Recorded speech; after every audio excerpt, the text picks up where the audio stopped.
Welcome to What Resonates. This podcast is about tuning into energy, intuition, and what feels true for you. Each conversation invites you to notice what sparks curiosity and feels aligned, opening a wider field of possibility for yourself and for humanity. Keep tuning in and follow What Resonates. Welcome to What Resonates. I'm your host, Andrea Kennedy, and I have a very special guest for you today. Her name is Samantha Fey, and I bet you know her. She's an author, intuitive teacher, Reiki master, and spiritual guide who helps people strengthen their intuition, understand their dreams, and connect with spiritual guidance in practical, grounded ways. You might know her from her popular podcasts, Psychic Teachers and Enlightened Empaths, or from her books, The Awake Dreamer, Lucid Dreaming, Astral Travel, and Mastering the Dreamscape, and Heavenly Alliance. Through her work, Samantha invites us to explore new perspectives, open to their own possibilities, and better understand ourselves in an awakening world. And Samantha, I'm so thrilled that you're here. I can't believe it. I've listened to you so many times. Oh, thank you so much. I'm excited to dive in and talk to you. Oh, me too. Me too. And part of what I wanted to talk to you about in the show is sleep, because I know in my awareness, it's kind of coming up a lot. And I think there is, we know that sleep is important. We have all kinds of ideas about sleep, and we do it all every day, right? All of us do sleeping, have sleep cycles, sleep troubles, sleep experiences. We all have that in common. And I just want to delve into that with you because it's a rich topic. And you wrote a whole book about it. It is a rich topic, and I think when I started researching it for the book, I was so surprised to learn that we really didn't start researching dreams until the 1960s. And to this Really? day, yeah, and to this day, they still don't really understand why we dream. And I think that is fascinating that we can't exactly figure that out. So the research is still ongoing, but what fascinates me about sleep and dreams is so often, I think, during the day, and this is becoming more and more prevalent with technology and phones and everything binging at us all the time, our subconscious is always trying to speak to us. And we no longer allow ourselves moments of peace or solitude or silence in our day for our subconscious to ping in and ding and notify us like our phones are doing. And so I think our subconscious waits patiently until we sleep and uses that dream state to communicate with us. And that's why I think it is so important to pay attention to your dreams. It's really, if you think about it, Andrea, it's the only time when our brain is at rest, our mind is at rest, our body's still working, our heart is still pumping and everything is still going on, but our mind is at rest. And so it gives our subconscious this perfect, rich opportunity to give us a dream, either in the form of symbols, or I think what fascinates me the most about dreams are when we have those dream visitations with our guides or our loved ones on the other side. And so when people start to pay attention to their dreams, start to plan to have dreams, start to do what is called dream incubation, where they actually try to have a specific dream and then they wake up and remember them, it's just a beautiful way to connect fully with all aspects of yourself. One thing I repeat a lot when I talk about dreams is that we spend 1/3 of our life sleeping. And that is such a huge percentage of our life. And so if we don't pay attention to what's happening when we sleep, we're missing out on 1/3 of our life. That's really incredible to even try to wrap our minds around. But yeah, you're right. It is a huge chunk of our time here. I'm struck though, because so many people, it seems today, have sleep problems. They wake up in the night and then they can't get back to sleep. A lot of people don't remember their dreams. And I know even more people, I think, are telling me that they'll sleep and they wake up and they don't even feel rested. Yes. So, I mean, there's a biology part of this, that the body needs to sleep. to help itself and repair. And there's a lot that goes on in the brain biologically to help us. And so, what I hear you say is that there are a lot of different reasons for sleep and a lot of different possibilities about what's going on while we're sleeping. But gosh, I I'm wondering, do you have any advice for people who wake up in the night and can't get back to sleep? Has that Yeah. happened to you? And what do you do? Yeah. So a lot of studies have shown that the way we are sleeping now is so different than the way we used to. And we need our body releases melatonin while we're sleeping. And if we are in a lit room, if we fall asleep with the TV on, if we have our phone next to us, if we have our Wi Fi router in our bedroom, all of that is emitting blue light and all sorts of things that are affecting our melatonin production. And that's going to influence your quality of sleep.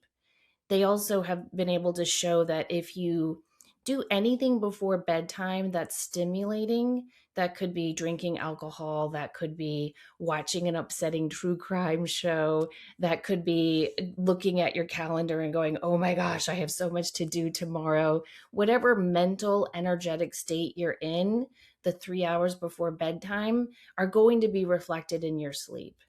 And so it's important, I think, to have a routine around sleep. You know, we have such a specific routine for our morning, but very few of us have a routine for our evening. And so just pay attention to when you do remember a dream. What did you do the day before, the night before, that maybe was different and helped encourage the environment for you to have that dream recall? If you fall asleep and you're reading a nice book or you're journaling or you're just listening to music, that's going to calm yourself down. If you take a hot shower or a warm bath, that's going to definitely encourage a more restful sleep. Now, what's interesting, I opened up my other book, Heavenly Alliance, with a story about waking up in the middle of the night. When I was a kid, I used to do that all the time. I'd wake up at 3 a.m. all the time, and I would run into my parents' room. And my dad would always say that he had heard if you can't fall asleep, it means someone needs some extra love and prayer. So he would say a prayer for someone, I was raised Catholic. So he'd say, say an Our Father or a Hail Mary and you'll fall back asleep. And I don't know if it was because I just loved and trusted my dad so much, but that always worked for me. So I was mentioning it on my podcast because we had a question like that. And I said, I don't know, it worked for me, give it a try. And the response I got from listeners was absolutely amazing. It has always worked for them. So if anyone is waking up, you could just maybe say, if anyone needs an extra prayer, I send love and intention. One of our listeners wrote back that she woke up at 3 a.m. and thought about what I had said. And she just said to her higher power, if anyone out there needs love, protection, or a little boost, I send this prayer out to them. And the next morning, she woke up and she had received an email. It was to her, it was addressed to her first name, but it was clearly not intended for her. And it was from a teenager who was saying to her friend with the same name that she was very depressed and was thinking of possibly not continuing on. And this listener had gone through similar struggles when she was a teenager, 15, 20 years ago. And so she wrote back to this young woman and she said, I think you emailed me by mistake. I'm so sorry you're going through this. I also went through that. Here's how I survived. And she said, P.S. And she told the story about saying a prayer for someone. And she said, if you feel so alone and so bereft right now, just think about that. Think about that. A stranger you've never met said a prayer for you, and you mistakenly, quote unquote, emailed me. And the young woman responded, and they had a little correspondence back and forth, and it really did change her outlook, and she's doing well now. Isn't that amazing? I love that story. I'm so inspired by that. And I have a wonderful thing to try now in the middle of the night that is helpful. So I do love that. Um, wow. But also what you do during the day is going to be reflected in your sleep. So Mm, if you are very stressed out and go go go, and we all have those days, you might not have any dream recall in the morning. And that's okay. We can't be, tuned in and turned on all the time. Some days are busy, some days are a wash. But anytime that you can throughout the day, structure it so that there is time for reflection. There is time for meditation or moving your body or just being alone with yourself. Just mm, taking a walk around the neighborhood or just sitting in the car on your work break and just reading a book for yourself. Those types of things really do calm our psyche down. And that's what you need to have good recall is a calm inner center. I mean, if mm. you noticed, I don't know if your listeners were responding in the way they were reaching out to us during COVID, but during that whole stressful time, we kept getting emails. I'm not remembering my dreams. I'm waking up all of the time. And I think it's because there was obviously a lot of stress and grief around that time. But if you're intuitive and empathic, you're also going to be absorbing everyone else's stress, anxiety, and grief. And so that can have an impact too. And I think that's where practicing good psychic hygiene comes in, where you really do work on balancing and cleansing your chakras on a weekly basis or doing a monthly cord cutting meditation.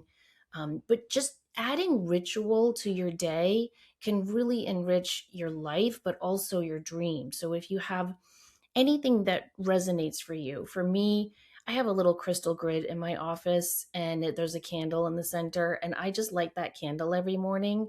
And I say, I pray and intend that this light goes out to everyone who needs it. Or you could be more intentional about it and have a list of people you're hoping to send good energy to in that crystal grid. But just those small little things that just remind us of what really matters, you know? Oh, I couldn't agree more because it helps us anchor our intention and our focus. And if we don't do that, we're just kind of, you know, drifting along untethered to what's really important to us. We have to keep those things in mind. So the rituals help us do that, I think. But so with dreaming, Samantha, that's one thing besides the biology that can be happening while we sleep. And we could explore that. There are even different kinds of dreams that tend to show us the future, dreams where we have visitors of loved ones that have crossed over. I'm sure there are many other kinds of dreams. You mentioned the one about visitation. Can you talk a little bit about that? Is there a different feeling when that happens? Um, I don't know. How is that really different? And how do we know if we've been visited? Yeah, no, that's a great question. When you have a dream visitation, typically it takes place in an environment that is familiar to you or to your loved one who's visiting you. So if you're, say, for example, your grandmother's visiting you and you always sat around your grandmother's kitchen table, the dream where she visits you might happen there, or it might happen in your home.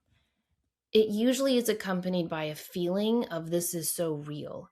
Sometimes they can hold your hand, sometimes they can hug you, sometimes they might appear a little bit younger than they did when you last saw them. But there's a feeling of, I am really here. I am really sitting with this person I love so much. And then it's often accompanied by a message. And it might not be super profound. It might just be, I'm okay. I love you. I'm happy here, or it might be something that you really need to hear that they want you to know they are helping you with. And when you wake up, you remember it in its entirety. Like sometimes we have important dreams and they're interesting and they're symbolic. Lots of dreams about driving in a car or the car is driving and you're in the passenger seat. Those are all symbolic of you're moving too fast, you're too stressed, you don't feel like you're in control. Or dreams where you're flying, dreams where your teeth are falling out. Very common symbolic dreams. That's a dream about self-esteem. But you'll wake up and you'll remember bits and pieces of it. Whereas with a dream visitation, you remember all of it. And it tends to be very, very impactful. Well, I have a question about that though, because I'm quite sure it was a visitation dream, but mine varies in one regard. So I was 17. My mother had died when I was 17. It was about 3 weeks after she died. And I had this dream, and I had had other dreams that were different. But this dream, she was there in the house, and we were sitting on a couch together, and it was very vivid. I could see the room, I could see clothing, and everything was very, very vivid. And she talked to me for a long time. And I remember during that exchange when she was speaking to me, I was just so focused on what she was saying. And I thought, wow, this is incredible. You know, I kind of had that, like, I knew this was so rich.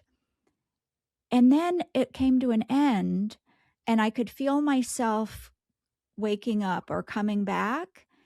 And I have to say, though, it was kind of like little pieces flaking away in my mind. And when I woke up, I couldn't remember what she said.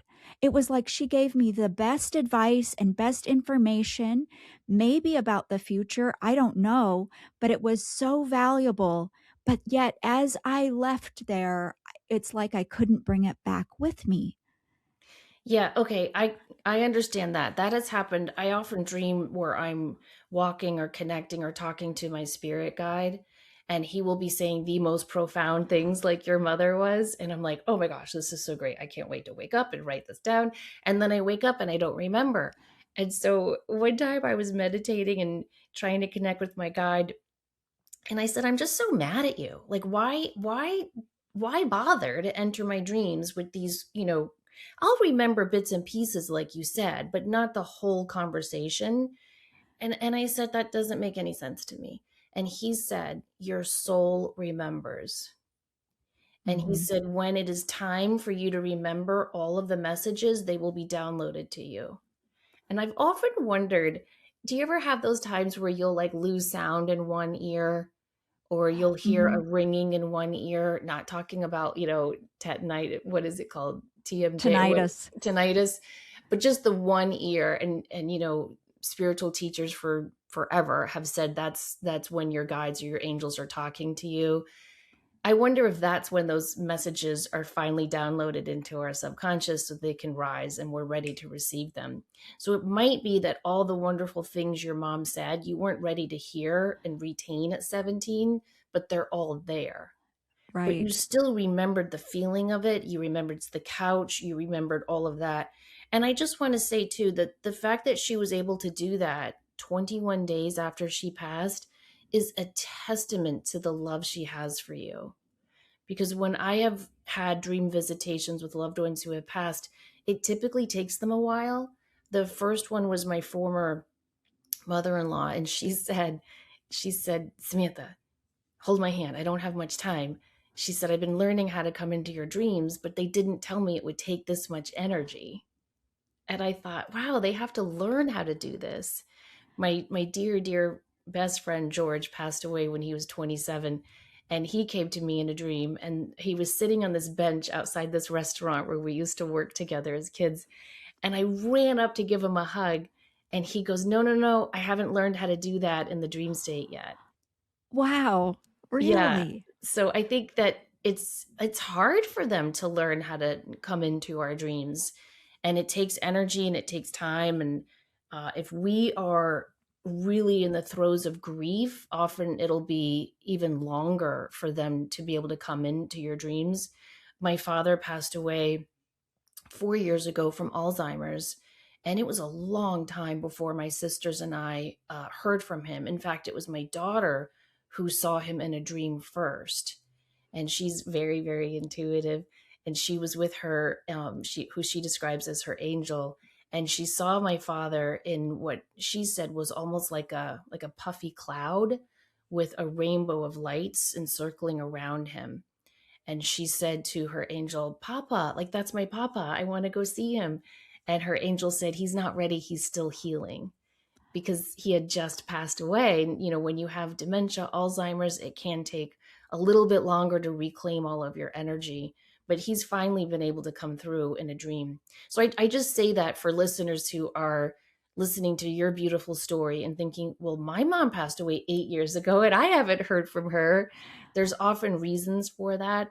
And if you are really soliciting a dream visitation and you're not hearing from them, tell your loved one, just in your mind's eye, visualize them and just say, if you can't come to me in a dream, come to a cousin, come to a friend that we both know.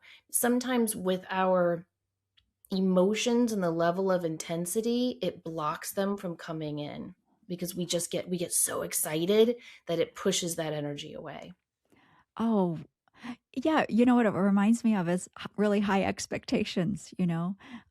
That's a lot of energy, It you know? is a lot of energy, yeah. And have you ever seen someone after a long time and you get so emotional you can't even speak? It's like, oh Yeah, my gosh. I think it's a lot like that. And so everyone, just if you're hoping to hear from a loved one in a dream, I do think it's important to ask for it, but not to have the expectation that it's going to happen that night or that week. It takes time.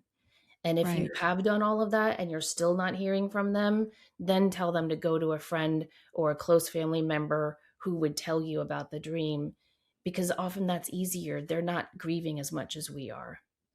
Oh, right. So, yeah, that makes a lot of sense. And what about other signs that they might send to us, like the white feather or the coin and different things like the song on the radio? What do you think about that as far as is that less energy? Do they learn to do that I think sooner? it's much easier. Yeah. And I think they can get their guides or our guides to help with that as well. I still don't know how they're able to do it, but I love it. And I think it's fascinating when they're able to. A lovely thing, if you can, if your loved ones are open to it, is try to arrange that before they pass away, so Oh, that wow.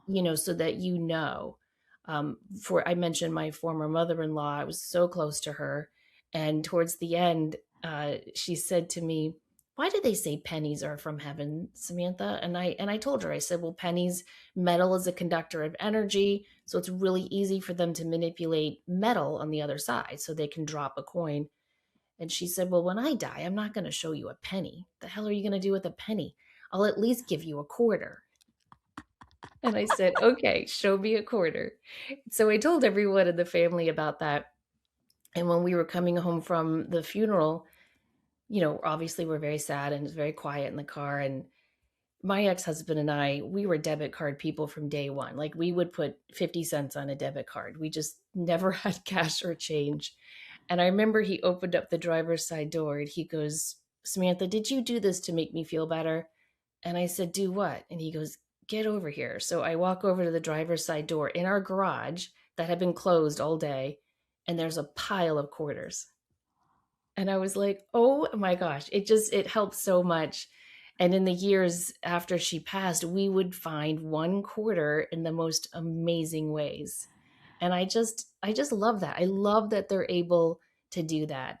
Before my father passed, we always had, really, really good spiritual talks. And I had said to him, show me a bluebird. And it's just so neat the way bluebirds will pop up all the time.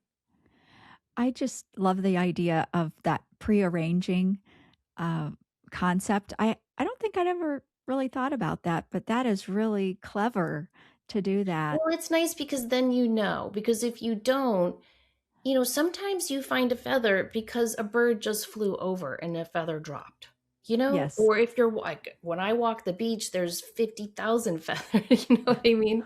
And you don't want to be in a position where you're like, is that a sign? Is that a sign? Then you're looking for it and it kind of takes away the awe and glory of finding it.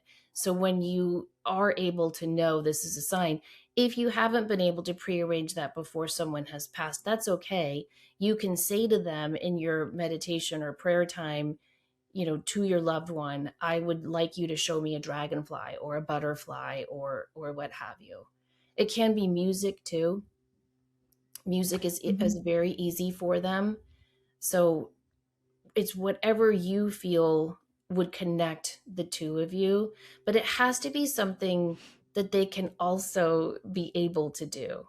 You know, we had a listener once who asked her loved one to show her, to have her randomly bump into a newborn puppy. Now, I'm sorry, I love dogs, I love animals. I'm often at puppy yoga or helping out with rescue things. I've never bumped into a newborn puppy. So I said to her, you can't be that specific.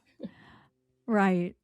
Yeah, because I've heard some pretty outlandish ones, though, that actually did come together, which I was pretty shocked about. But you do make a good point. I think they're trying to get all the doubt out of it beforehand, I guess, is maybe the motivation with that. But Right. on top of dreaming, just normal dreams or having these visitation dreams, I've heard a lot, especially lately, it seems like, about lucid dreaming. And then, of course, there's astral travel. So, what are those exactly, and how do they differ from one So another? lucid dreaming is when you are dreaming and you suddenly become aware that you're dreaming. And so it is a wonderful thing that you can actually teach yourself to do. It takes time for most people. I think they say 20% of people have had, it's 20 or 25% of people have naturally had a lucid dreaming experience. It sounds almost like your dream visitation with your mom was a little bit lucid, like you kind of knew this was important and happening. But Hmm. oftentimes it'll happen when you're just randomly dreaming. Something strange might be going on. You know, it might be one of those symbolic dreams, and you're like, oh, I'm dreaming. A lot of people who have struggled with nightmares will train themselves to lucid dream because then they can become aware in the scary part of the dream and say, oh, I'm just dreaming. This is okay. One of the stories I tell in the book is about a man who had a recurring dream that he was running from something, and he had like chains on him, so it slowed down his running, and it was really fearful and scary for him. So he taught himself lucid dreaming, and finally he became awake and aware in the dream, and he stopped running to turn around and face what was chasing him. And when he turned around, it was him chasing him. And the version of himself came up and said, thank you for finally stopping, buddy. I've been trying to do this forever. And he reaches down with the key and unlocks the chains around his legs. And he says, now we are free. And so it helped him realize that he was his own worst enemy with some of the fears that were holding him back. So the amount of healing and interesting insights you can get when you lucid dream is pretty interesting. And then lucid dreaming tends to be a gateway to astral travel dreams. Now, there's two types of astral travel. There's conscious astral travel, which Robert Monroe talks about in all of his books. And that is where you do a form of meditation, typically with binaural beats, where there's different frequencies introduced into each ear, and you can train yourself. Again, it takes time to learn how to astral travel while you are conscious and you're just meditating.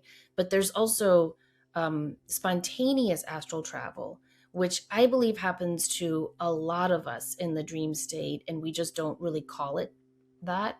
But when we have those dreams where we are visiting the other side, we are talking with our angel, we are communicating with our loved one who's gone before us, when we're connecting with our spirit guide, in my opinion, that is spontaneous astral travel.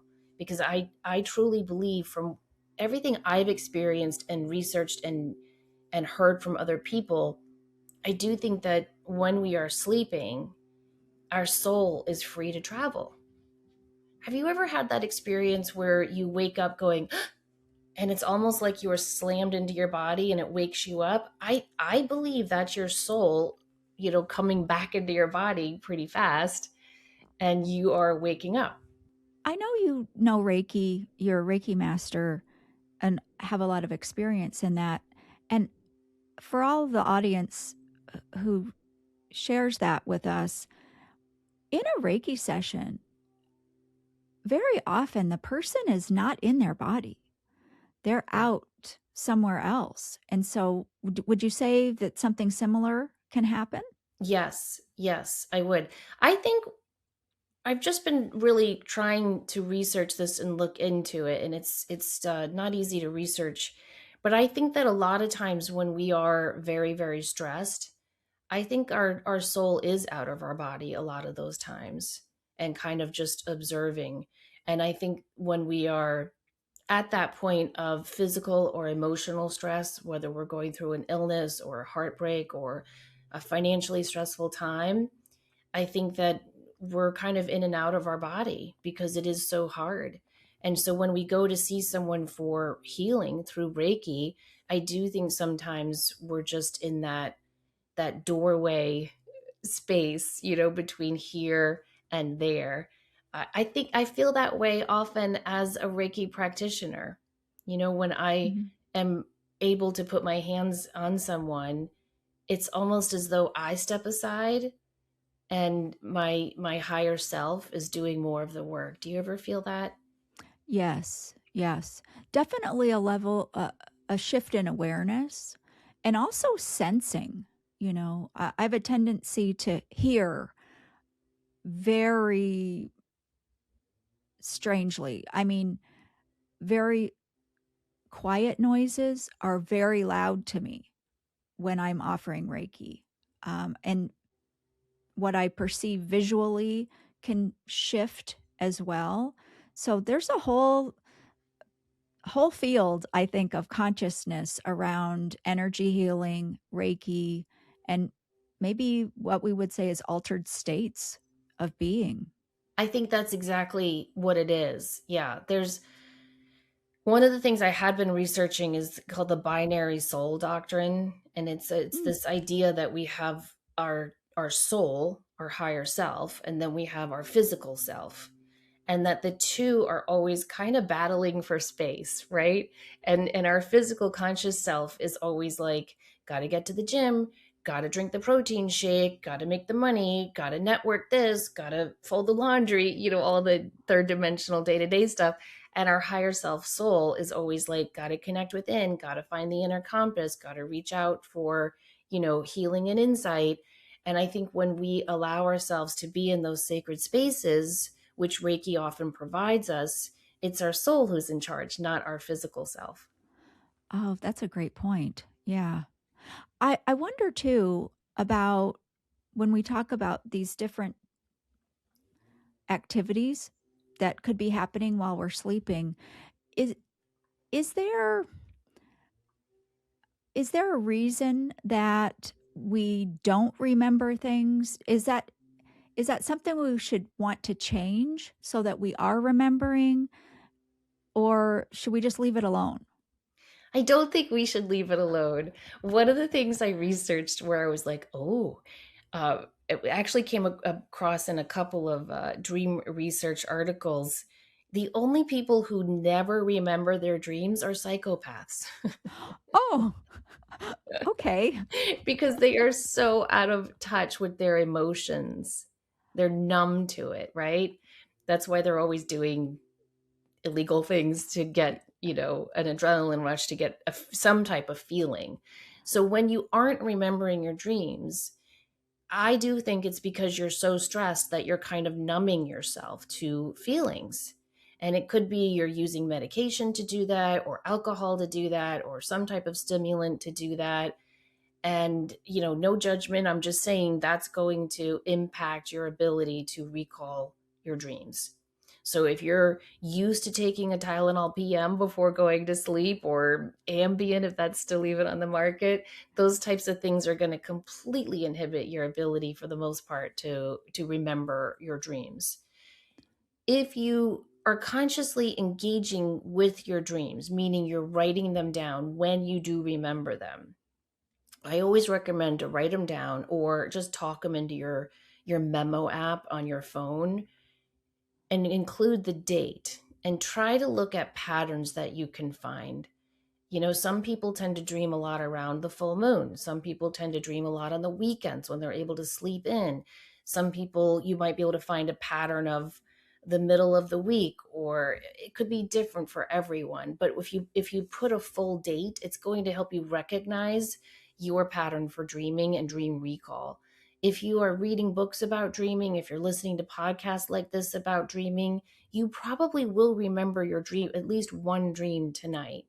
We have many, many dreams every night. Most of us only recall one, maybe two. There's some mornings I'll wake up and I'll remember a bunch, and it's like such a gift. Most of the time, it's one. And what I have to do is I have to lay in bed and not move, and just let the dream come to me and fall back into my consciousness. And let me tell you, that's hard. I mean, when I had little kids and basically a zoo of pets in my home, there was always someone or something waking me up, either a child, a dog, a cat, or my alarm. And you got to go, got to go, got to go, got to go. So everyone needs to give themselves grace for whatever season of life they are in. There are going to be some days, some seasons, some months, some years where you're too busy and you're not going to be able to really work on this. But it's okay. There's time for that. There's time for that. And when a dream is really important that it has to come to you, it'll get through. It'll get through all of that. But it might take time. But I do believe that if you aren't recalling your dreams ever, that's an issue. That's an issue of you not taking care of yourself, making space and time for yourself. And I don't mean like you could go a whole week and not remember a dream. That's fine. That you're busy. You're a human living a human busy life, right? But if you go a whole month with not one dream, that should be, pun intended, a wake up call, that it's time to do a little bit of meditating, a little bit of journaling, something spiritual that, like you said before, anchors you. I was having a conversation the other day, and this person said that they had a dream. They don't remember a lot of their dreams, but it kind of disturbed them because they remember just seeing a bunch of faces and scenes and being in locations that they had no personal tie to. And so it was really confusing. And the word discombobulating comes to my mind for them, but it kind of bothered them. What could that be about? Because I've had similar things where I couldn't make a connection. Right. Well, they say that your brain can only recreate images you've already seen in your life. So it could be on a movie, it could be, Oh. in a mall, on a train. But that's what they say. However, what is really common is when you're in that hypnagogia state, which is when you're falling asleep, but you're not fully asleep. Rudolf Steiner called that the doorway to sigh. That is a time that is really, really rich for trying lucid dreaming, trying astral travel. But that time, when you're laying in bed and you're half asleep and half awake, a lot of people will see faces going through their mind's eye then. So I'd love to ask your friend if it was when he or she was trying to fall asleep, or if it was in the middle of a REM cycle, fully on in a sleep. One of the things that made me start writing The Awake Dreamer was I kept having dreams over and over and over where I was called upon to help newly deceased people cross over, and they were strangers. And sometimes they'd be lined up, sometimes they'd be in a room, and my guide was always there, and he would say that they had just died and they weren't aware that they were deceased. And because of that, they couldn't see their guides, their people on the other side. So they needed someone who was still on earth to help them. And all I had to do was hold their hand and say, tell me, your name and where you are. And then they would go into the light. And so I started, after a while, because that just sounds so weird, but it took a lot of courage. But I finally started to share some of those experiences on my podcast, Psychic Teachers. And I got inundated with emails from people who had had similar experiences where they would see a lot of the listeners were staircases. There'd be people on staircases. They'd be walking by, and they would just have to tell them that they had passed and what have you. So I wonder if it isn't something like this person is getting really truly ready to fully awaken their intuition, and they're being called on to do this work in the dream state. I tried to call the book, Andrea, Nightworker, because that's what I called myself, a night worker. And my editor was like, "Oh, Samantha, that sounds like something else." Another kind of book. I was like, okay, so he named it The Awake Dreamer. But I wanted to call it Night Worker because you were saying before, you wake up sometimes so tired. And I think it's because a lot of us are working at night in our dreams.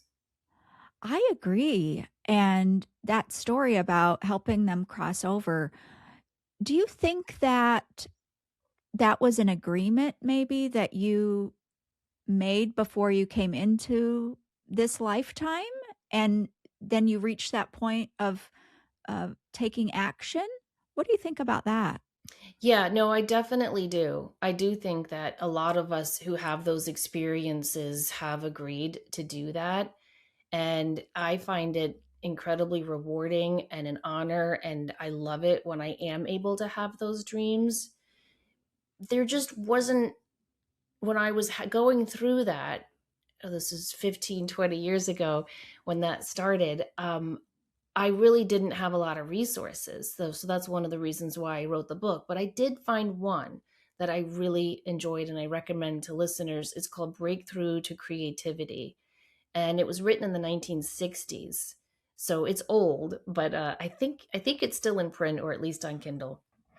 And she decided to interview her friends, and she ran in some pretty intelligent circles because everyone interviewed in the book was a CEO, a doctor, a psychiatrist, a lawyer, like very intelligent people who aren't ones to really believe in this. And they would talk about their dream experiences.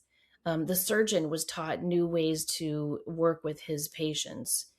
He would have dreams about how to be more compassionate and listen to his patients. They would all have these really fascinating dream experiences that helped them in their work life. And what she was able to show in that book, and the reason why she called it Breakthrough to Creativity, the more creative you are during the day, the more you're going to have these dream experiences or at least have dream recall. So it's also a good reminder to be more playful and create something. Whether it's doodling, Zentangle, painting, knitting, baking, working with wood, clay, it doesn't matter. But anything we can do that just makes us feel playfully creative, fun, that's going to help too. Because studies do show right brain people tend to have better dream recall than left brain people. I wish there was more research into all of this. It's coming. It's definitely picking up. The Noetic Institute of Science, or the Noetic Science Institute, they're starting to do a lot of fabulous stuff with dreams. And one of the things I was telling you about before we were recording is dream incubation, where, when you are going to bed, you want to write down, like on a piece of paper, tonight I will dream about, and whatever it is that you want to know more about. And then you formulate that into a very succinct sentence and you write it 3 times. And then you can keep it by your bed. What I like to do, and they're doing a lot of studies on that and showing that it really does work. But for years I've been doing this and telling people to do it, and I think it works because I read forever ago that the subconscious mind cannot handle an unanswerable question. That's why a lot of times you'll see Buddhists will meditate with a koan, because that's an unanswerable question. And it freaks the mind out, the subconscious mind, that it just kind of goes nowhere for a while, right? But then the reason why you have, the reason why they meditate with those unanswerable questions is because the mind for a while kind of goes flat, nowhere, because it has no thoughts to give you to interrupt, right? Your meditative space. But it's always trying to find an answer to that question. And typically, it'll deliver you that answer in a dream. And I think we forget that because remember in the days before we had cell phones and Google, and you'd be talking to your friend and you would be saying, like, what was that movie we loved? Remember, didn't he win an Oscar for it? And the two of you know exactly what you're talking about. You can't come up with the name of that movie to save your life, right? And then maybe 5 hours later or 5 days later, you're just in the shower or driving and the name of the movie just plops into your head. That's because your subconscious has been hard at work filing through all of your memories to get that information to you. So, what you can do is write down a question you don't know the answer to, right? Like, when will I get the promotion? Or should we make the big move next year? Or whatever it is you're working on. What can I do to best increase my income? And then write that down, fold it up, and put it inside your pillowcase. Read it every night before you go to sleep. And in about 2 weeks, you should have a dream that gives you insight into that. I'm going to try that because you just laid it out and you said, do this, give it 2 weeks. So, what a great experiment. So, I would invite everybody to try that and then write in. Let us Yeah, and know. then write it and let her know because it is really cool. I also recommend if you like crystals to try and see if different crystals work for you. Amethyst and Unakite and Howlite tend to be the go-to for dream recall. So that's something I will do often. I have a little drawstring bag and I'll put those crystals in it with my question and then I put it in. I have a zippered pillowcase. I recommend you just put it in the pillowcase. They always say under the pillow, but then it's going to go wherever the heck it wants, right? So I recommend inside this pillowcase. But I told that to listeners. I've had so many people email me saying that didn't work, but lapis lazuli did. Or that didn't work for me, but labradorite did. So it's fun to just kind of play with different crystals and see if that helps your dream recall. I love it. It just got better and better right there. So now we're all going to be doing, isn't it funny to think how we are together, even though we're scattered all over the world, but we can come together with these ideas and then people are going to be trying this. It's so inspiring, I think, how we can share ideas these days like Oh, this. it really is. And it's just lovely because people we are all connected and we are all searching for this. You know, I mentioned my friend George who passed away and often would come to me in dreams.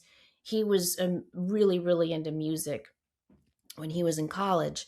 And he told me in one of the dreams, like, because I said to him, what are you doing? Like, what do you do in heaven? What do you do all day? And he said that he is working with musicians like to help create music and he said and then what we have to do and he showed me this image of like just kind of like a drone scanning the earth.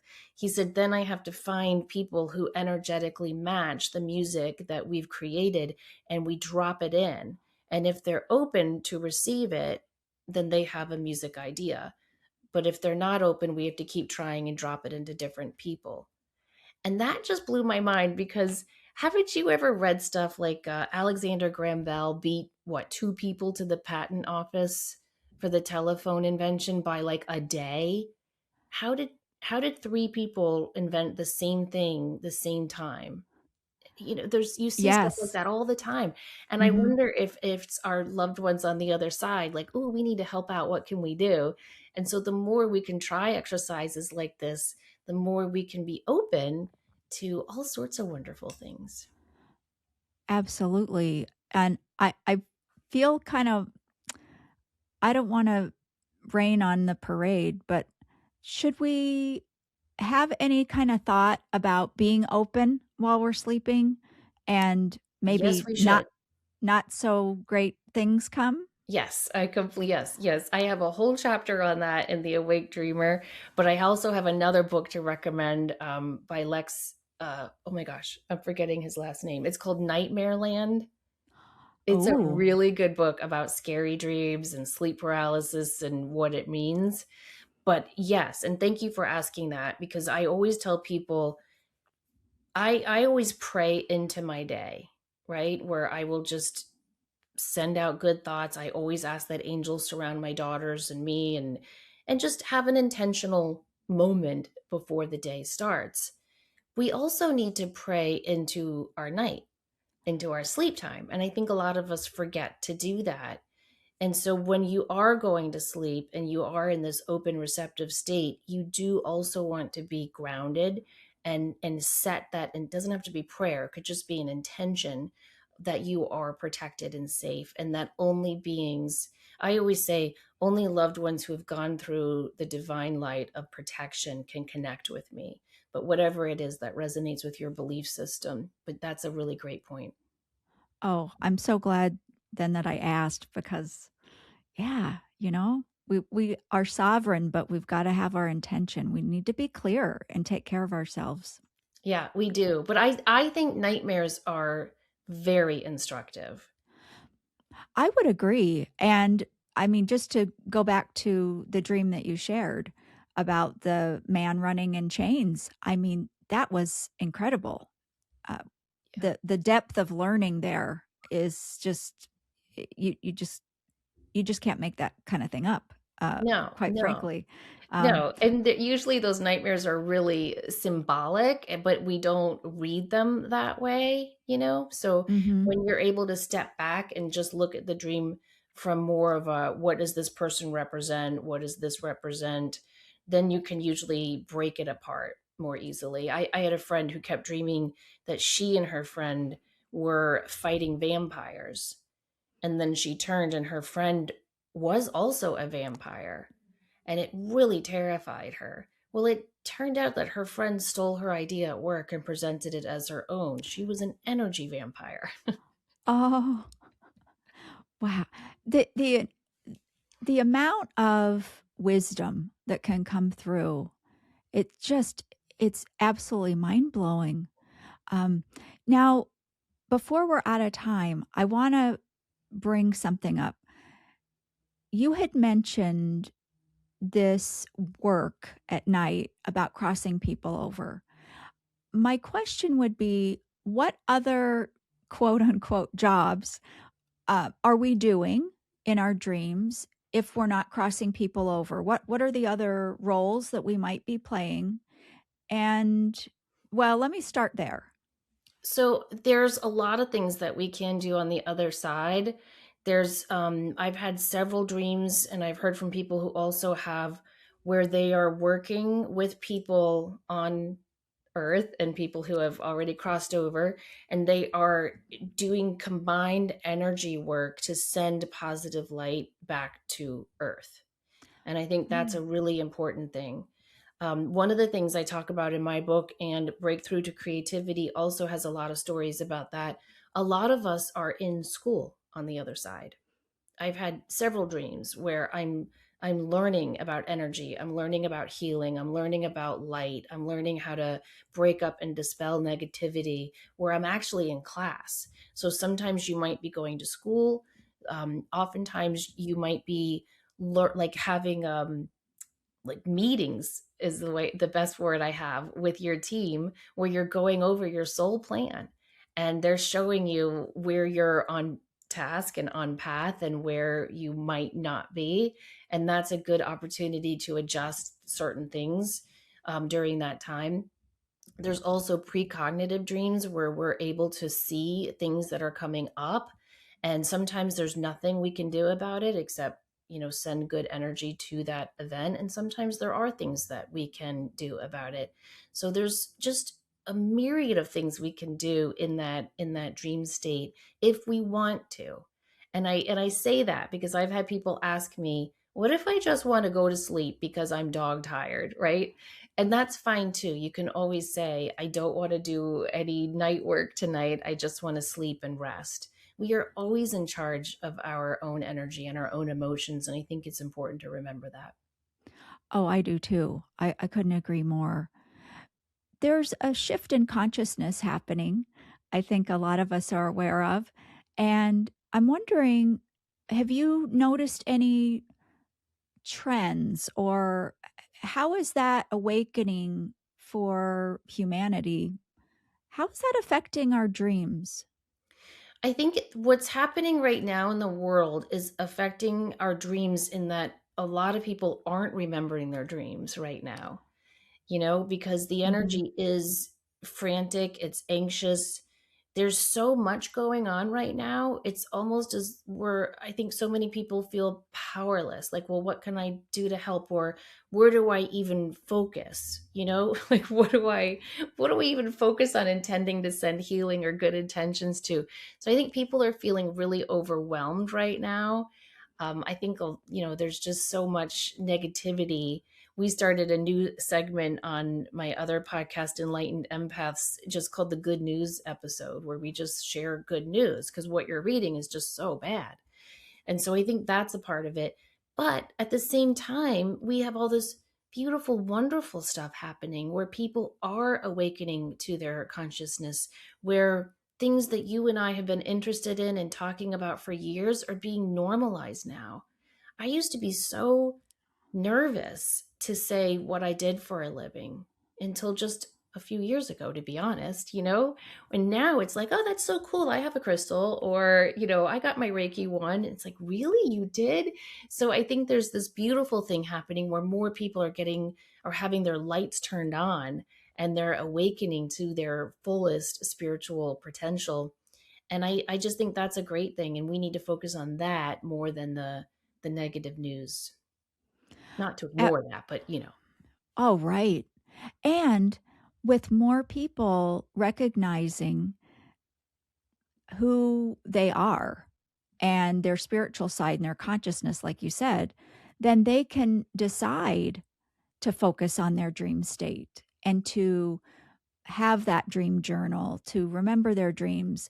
So I feel like there's this cascade effect happening because as more people open up to the possibilities of this, then we've got more people investing their time and their energy into learning about it and furthering these understandings. And then with technology now, we can talk about it and share it, and that fuels it, I think, even more. So it's just so exciting. it is. Like, look at Lynn McTaggart's work, The Power of Eight, what she's been able to prove about how when a bunch of us get together with the positive intentions, the miracles that can occur. And I think what excites me so much about this shift you're talking about is that esteemed scientists are getting behind this.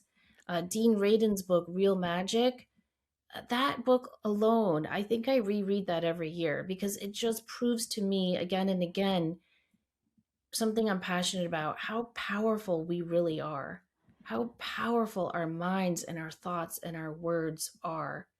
And that is a double-edged sword. And that's what I always want to bring home to people. If you are constantly criticizing yourself, that's what you're going to keep creating. But if you can prop yourself up and be kind and loving to yourself, that's what you're going to create. Your word really is your echo. And what you do during the day, what you think about, what you focus upon, where you put your energy, that's also going to be echoed in your dreams. And so if you are remembering your dreams, it means you're doing some good stuff during the day. But if you're not, then it means you need to find that anchor, that center point. I love everything that you shared, Samantha. And for our audience, where can they find out more about you? How can they connect with you and take a next step? Oh, well, thank you so much. I've enjoyed our conversation too. I'm at samanthafey.com. On Instagram, it's Samantha O. Fey. They can listen to Psychic Teachers or Enlightened Empaths.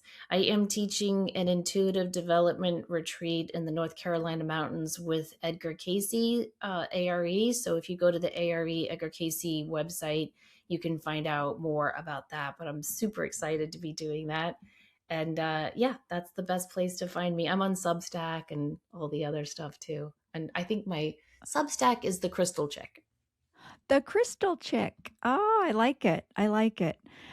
You're such a breath of fresh air, I have to say. And thank you again for being with us. And gosh, we've hardly even scratched the surface. So I'm sure many of us will continue to tune in and learn from you. Thank you Thanks. so much. And thank you for great questions. Oh, my pleasure. Thank you for tuning in. Keep trusting your truth, keep listening to your inner wisdom, and keep following what resonates. To sign up for the newsletter, leave a review, or connect, visit whatresonatspodcast.com. You'll also find everything linked in the show notes.